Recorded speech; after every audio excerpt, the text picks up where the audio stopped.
Hey guys, what's up? Welcome back to the channel. Welcome back to yet another video. And today we have a speculative evolution video. Komodo dragons in Amazon. So we would be analyzing what if a population of Komodo dragons were introduced into the Amazonian rainforest. Would they survive? Would they dominate?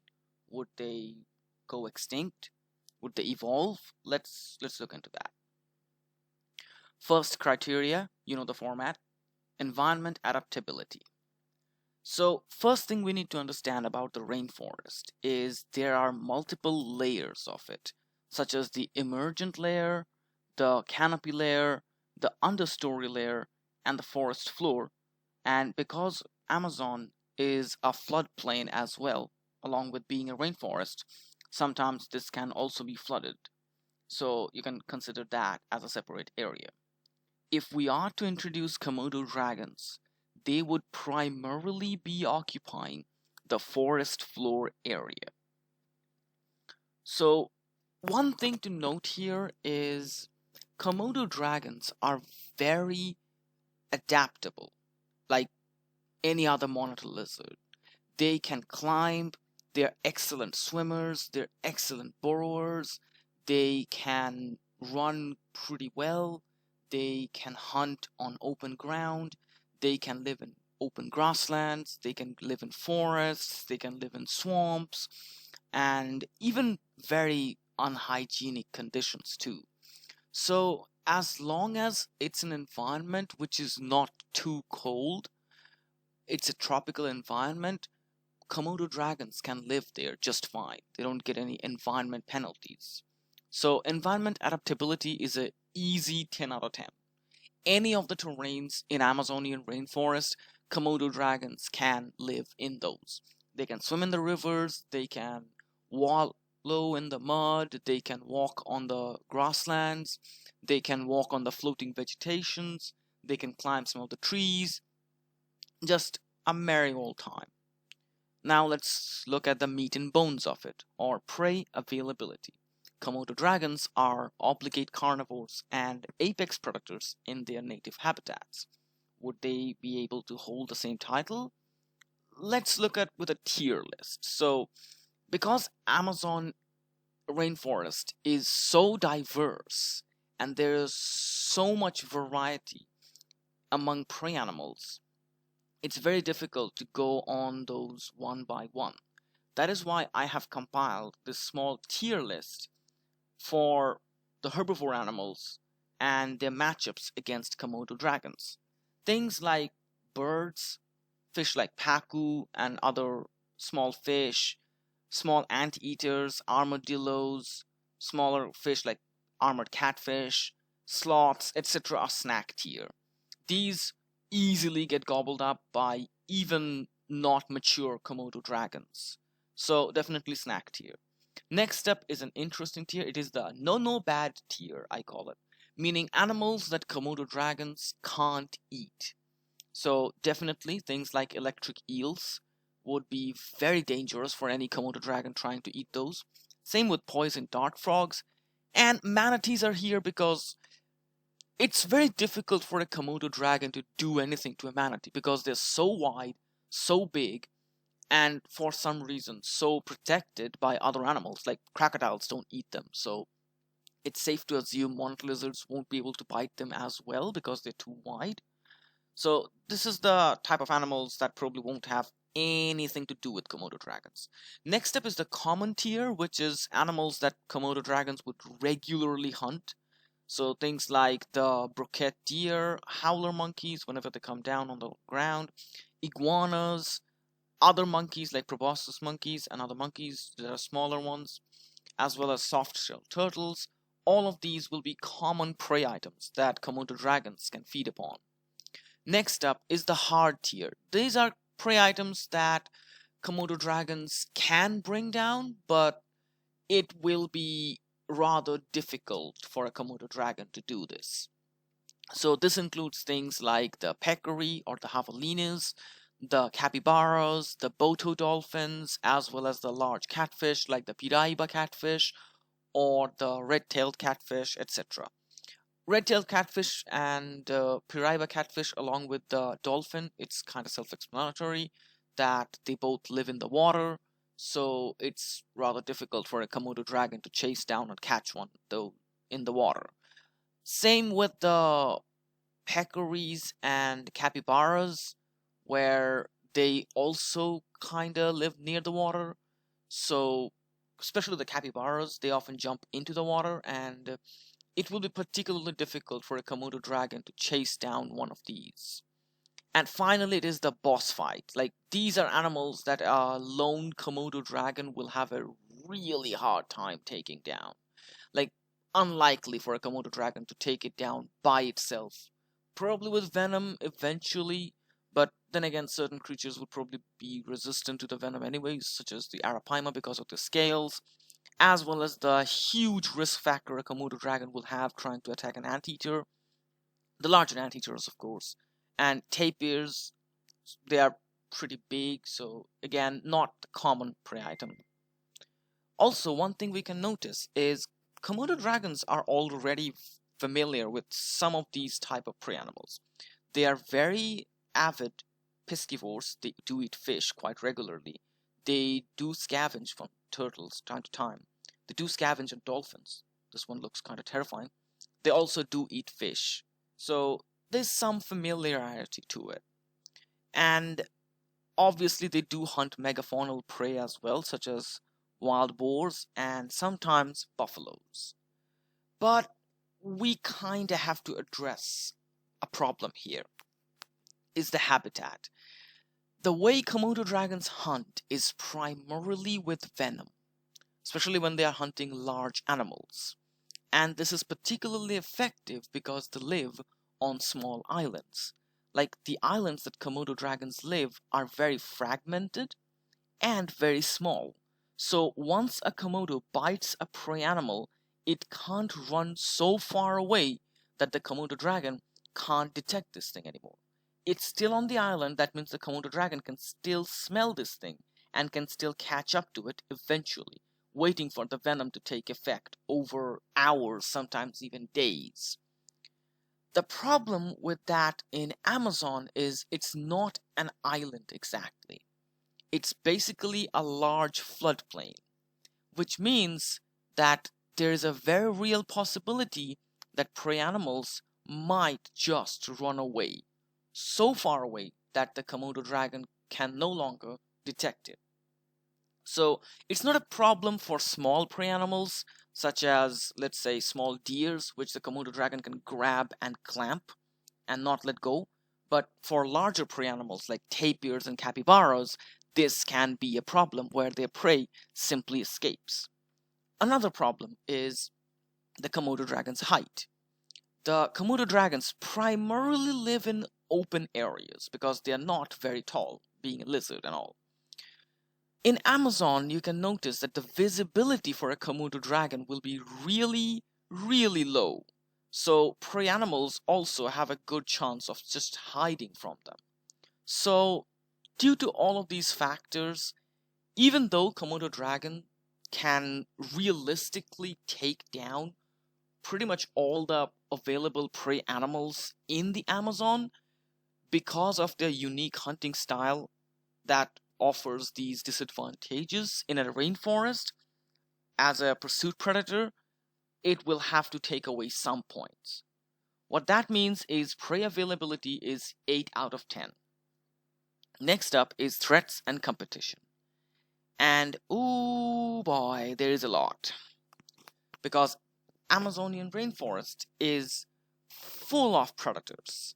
And again, it's kind of difficult to discuss each and every one of them. I will try to discuss as many as possible, but still, I think the tier list will really help us understand.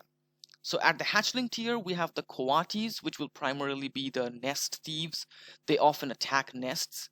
Here is one of the bigger weaknesses of the Komodo dragons as a creature, is that they have basically no parental care. So they lay eggs, they bury them, and they don't look after them. They just leave. And that's fine when you are living in an island where there are no egg thieves, but when they are living in an island such as not even an island, in a habitat where there are egg thieves like the coatis, it's a pretty big problem of the nests getting raided. Same thing with the hatchlings as well. Things like ocelots and sometimes the rare elusive maned wolf can definitely be a problem. Now, once Komodo dragons grow a bit bigger, the juveniles will certainly face problems from dwarf caimans, jaguarindis, large catfish, or in general any large fish when they're trying to swim across rivers, harpy eagles as well. So, all of these, plus adult Komodo dragons, and every single member here would be after baby Komodo dragons. So, that kind of creates quite a bit of a problem. Next up is the threat in group. So these animals individually might not be a problem for an adult Komodo to handle, but in an entire pack, they can be a serious threat. So things like the giant river otters, the bush dogs, and the piranhas can genuinely be terrifying for a lone Komodo to handle. Next up is threat to individuals. These are animals that can give Komodo the fight for its life or just outright kill it in a direct confrontation in a 1v1.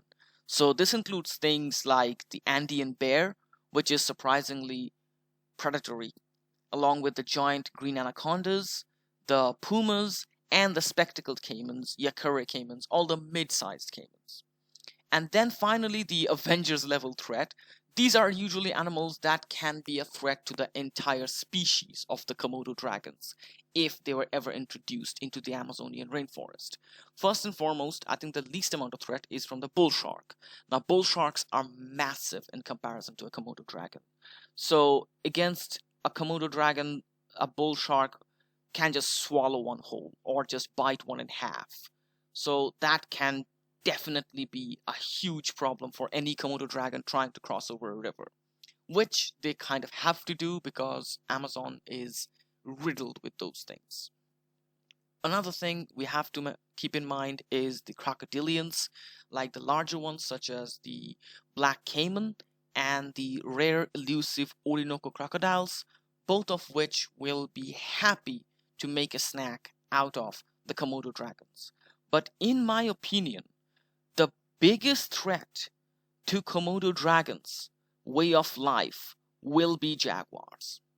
Jaguars are genuinely a problem because these are some of the only wild cats that have a taste for reptile meat. They regularly hunt caimans.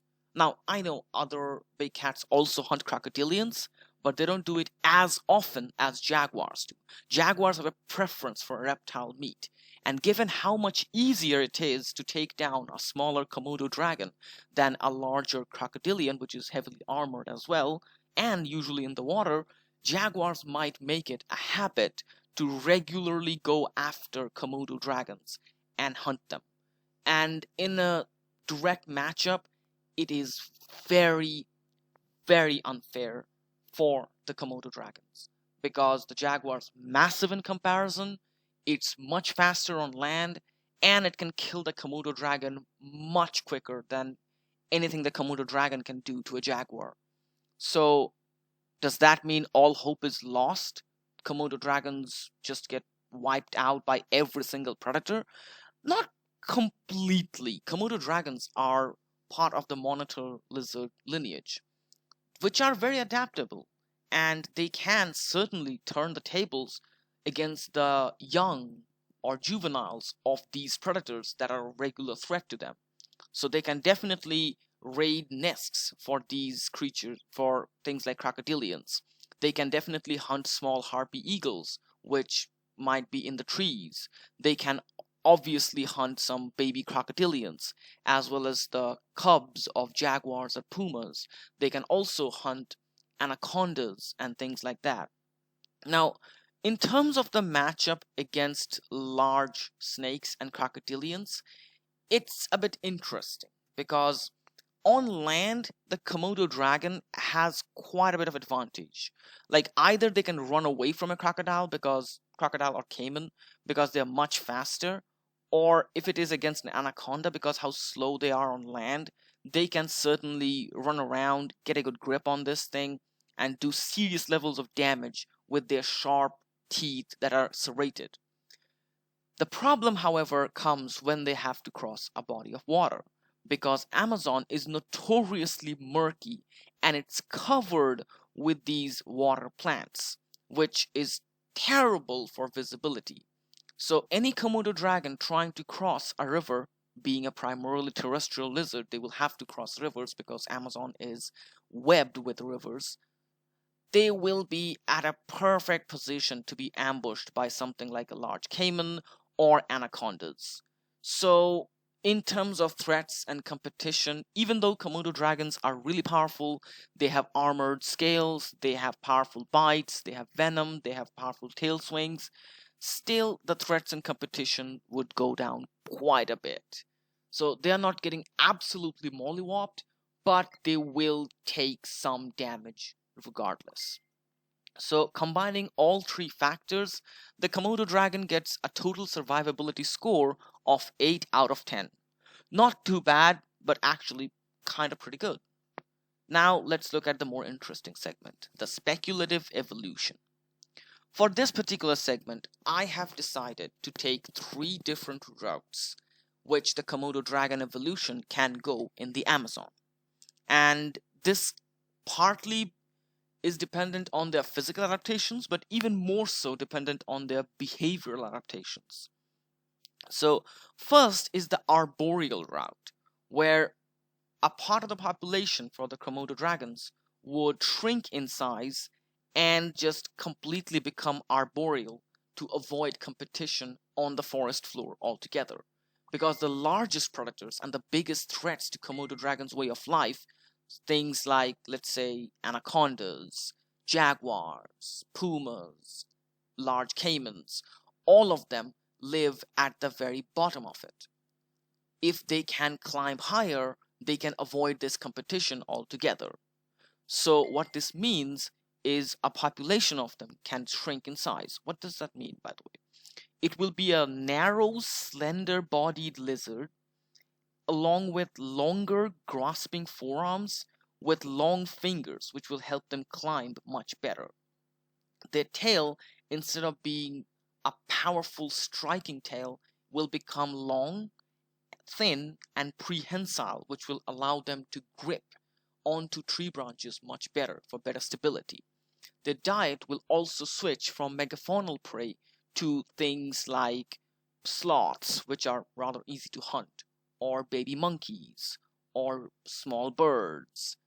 Along with this, we can maybe see adaptations such as hinged jaws, where they get to swallow the prey whole, because that reduces the risk of the prey falling apart from the treetops when they're trying to eat it.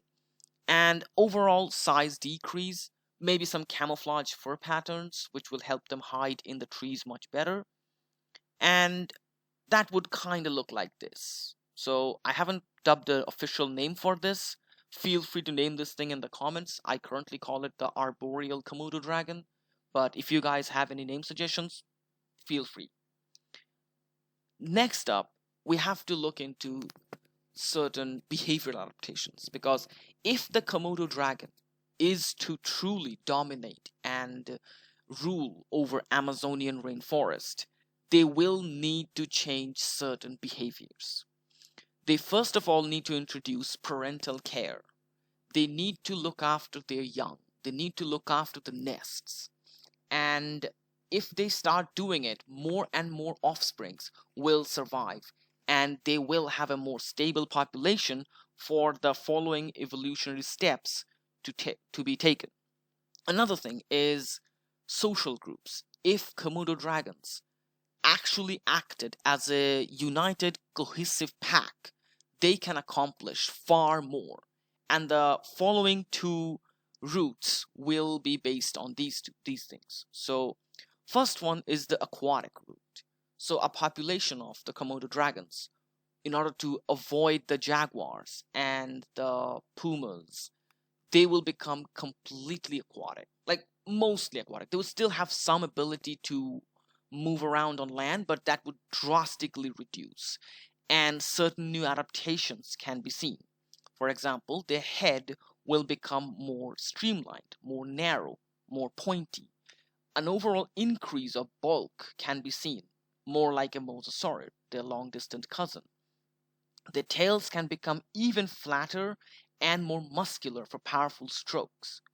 And their diet can shift completely towards fish because they're now living in the water.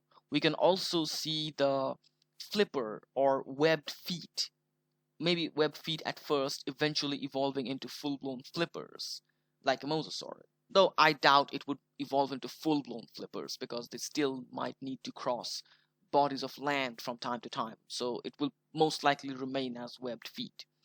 And possibly live birth.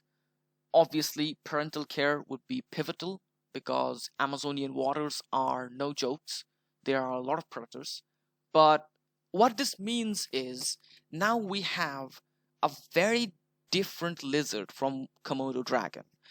It's very much resembling a mosasaurid now. Because of their more rigid bodies and powerful tails, instead of their usual anguilliform or carangiform swimming, they will now have tuniform swimming, which is much faster. What it means is, instead of competing against jaguars and caimans for the same prey sources, they can become full-blown piscivores. They can become these fast-moving lizards in the mangroves, which can take advantage of the abundant fish populations, which often school in these areas. And with parental care and with pack hunting mentalities, they can definitely herd schools of fish and hunt those. Occasionally hunting things like boto dolphins or even larger fish like the Piraiba catfish that used to be a threat to them now was going to be in the menus. Along with that, they can also hunt things like soft, smooth shell turtles. What happened to my voice? And now the final route, the one I am most excited about, is the conquering route. In this particular case, they actually become social. They form proper packs with hierarchies, an extended family group almost. And I think this will become the most successful apex predator of the Amazon if they can pull it off. If the evolution does go into this route. First and foremost, we will see an overall height increase to walk through the canopies and have better visibility over the shrubs. Along with this, we will also see more powerful grasping forelimbs with large claws, which will help them grapple prey. Along with that, obviously, their skulls will be helping because their skulls will grow much bigger and more robust, with obviously their still powerful tail swings. So it will become more like a land croc, but not entirely. Imagine a social Komodo dragon, which is a bit taller and more robust. And I think this could genuinely turn the tables against other animals. In a 1v1, a Komodo dragon doesn't stand much of a chance against something like a jaguar. But when they're in a whole group, they can definitely turn the tables. Same with hunting. Like, a Komodo dragon will find it really difficult to catch up to a capybara if it jumps into the water.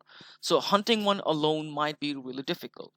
But when it has a buddy, cutting the escape and trapping the capybara on land, they can genuinely grapple and kill these creatures. Same with tapirs. A lone Komodo dragon hunting a tapir will be rather difficult. But if they are in a whole pack, they can bring down just about anything in the Amazon rainforest. So I think that will be the final route. And with that comes the end of the video. I have a request to all of you guys. Suggest me names for all three of these routes. What should I name each one of them? I will make a separate post where you can name each one of these members. And I would love to see your suggestions on what you guys name each of these new lizards. And as always, like, share, Comment down below what you think about my analysis. If you agree with it, if you disagree with it, I'm dying to know your thoughts. And as always,